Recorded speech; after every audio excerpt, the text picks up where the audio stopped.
Praise the lord, హల్లెలూయా. యేసుక్రీస్తు నామానికి ఘనత, మహిమ, ప్రభావములు యుగ యుగములు కలుగునుగాక. మంచిదండి. ఈ సాయంకాల సమయంలో పరిశుద్ధాత్మ దేవుడు తేటగా నీతో మాట్లాడుతున్న మాట ధ్యానం చేద్దాం. అపోస్తలుడైన పౌలు ఫిలిప్పీలకు రాసిన పత్రిక 4వ అధ్యాయము 13వ వచనం. నన్ను బలపరచు వాని యందే నేను సమస్తమును చేయగలను, దేవునికి మహిమ కలుగునుగాక. హల్లెలూయా.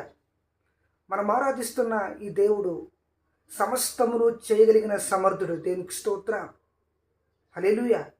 మనుషులకు అసాధ్యమే, కానీ నా దేవునికి సమస్తమును సాధ్యమే. దేవునికి స్తోత్రం. హల్లెలూయా.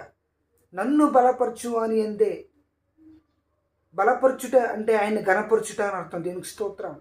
యేసుక్రీస్తు ప్రభుని ఎవరైతే బలపరుస్తారో అనగా గణపరుస్తారో, ఆయన నామాన్ని స్తుతిస్తారో, ఆయన ఎందుకు భయభక్తులు కలిగి జీవిస్తారో, ఆయన అడుగుజాడలు ఎవరైతే నడుస్తారో, ఆయన ఎందుకు భయభక్తులు కలిగి ఎవరైతే జీవిస్తారో, ఆయన నామం బట్టి ఎవరైతే ప్రార్థిస్తారో, వారి ఎడల సమస్తమును చేయగలిగిన సమర్థుడని ఈ సాయంకాల సమయంలో పరిశుద్ధాత్మ నీతో మాట్లాడుతున్నాడు. దేవునికి ఘనత, మహిమ, ప్రభావములు కలుగునుగా.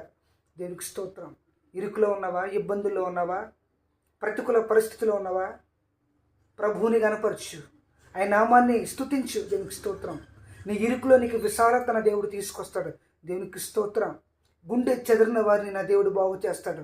దేవునికి స్తోత్రం. నీ దుఃఖ దినములు సమాప్తములు అవ్వాలంటే ప్రభువుని గణపరచు, ఆయన ఎందు విశ్వాసం ఉంచు, పట్టుదల కలిగి ప్రార్థించు. దేవునికి స్తోత్రం. గురి కలిగిన ప్రార్థన చేయి. దేవునికి స్తోత్రం. గొప్ప కార్యాలు, సాహసమైన కార్యాలు నా దేవుని జీవితంలో చేయాలని ఆశ కలిగి ఉన్నాడు. దేవునికి స్తోత్రం.